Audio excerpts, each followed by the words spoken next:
Tu veux voir à quoi ça ressemble, là où je fais du vélo en ce moment? C'est parti.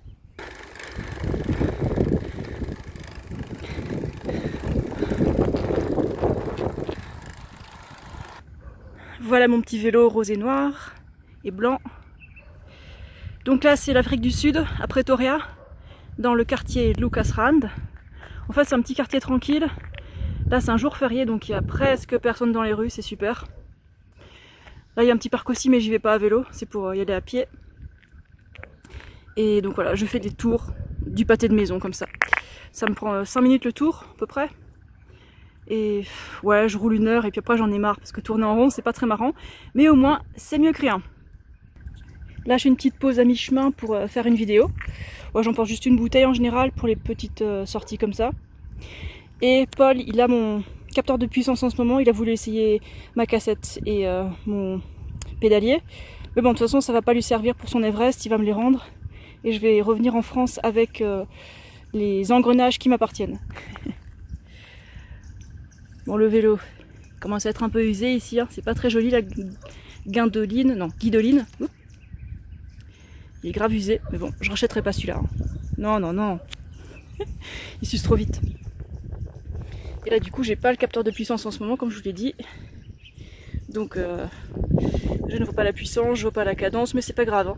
Vu la manière dont je m'entraîne en ce moment, c'est pas très important. Mais dès que je rentre en France, je vais m'entraîner sérieusement de nouveau sur des longues montées, ça va faire plaisir.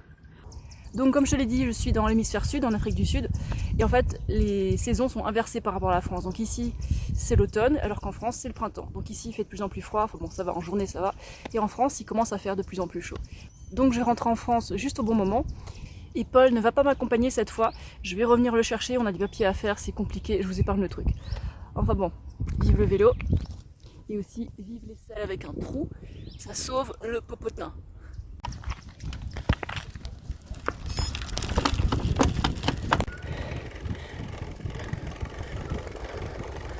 Il y a aussi la chaîne de mon vélo qui fait un bruit monstrueux en ce moment, le temps que Paul et moi on échange encore nos engrenages en quelques jours.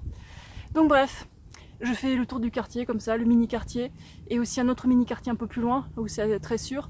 Je préfère éviter les grandes routes ici parce que les gens roulent très vite et laissent très peu d'espace aux cyclistes. Bon, chez nous on a la loi de laisser un écart d'1 mètre en ville, et c'est 1,5 m en dehors des villes, mais ici on dirait qu'ils connaissent pas, ils nous laissent le moins d'espace possible, des fois c'est ça. Ça fait vraiment flipper, surtout quand c'est des véhicules lourds qui font des sales courants d'air. Enfin bref, je prends pas de risque, je reste dans le quartier, puis tout va bien en fait. Voilà. Le premier mois j'étais sur le home trainer tout le temps, après j'ai craqué, j'en ai marre, je voulais être sur la route. C'est quand même plus vivant. Voilà, donc c'est comme ça que je m'entraîne en ce moment. Enfin, m'entraîner c'est un grand mot, hein. Je fais juste un peu de sport juste pour en faire. J'ai hâte d'avoir des grandes montagnes encore. Voilà, je vous laisse. Merci d'avoir regardé. Et si jamais tu veux débuter en cyclisme, si tu viens juste de commencer, j'ai quelques vidéos qui vont bien t'aider. Donc tu tapes sur ma chaîne débuter à vélo partie 1 et partie 2 et tu verras plein de petites astuces que tu seras très content d'apprendre dès le début et pas de les découvrir un peu trop tard. Voilà, je te laisse. Ciao!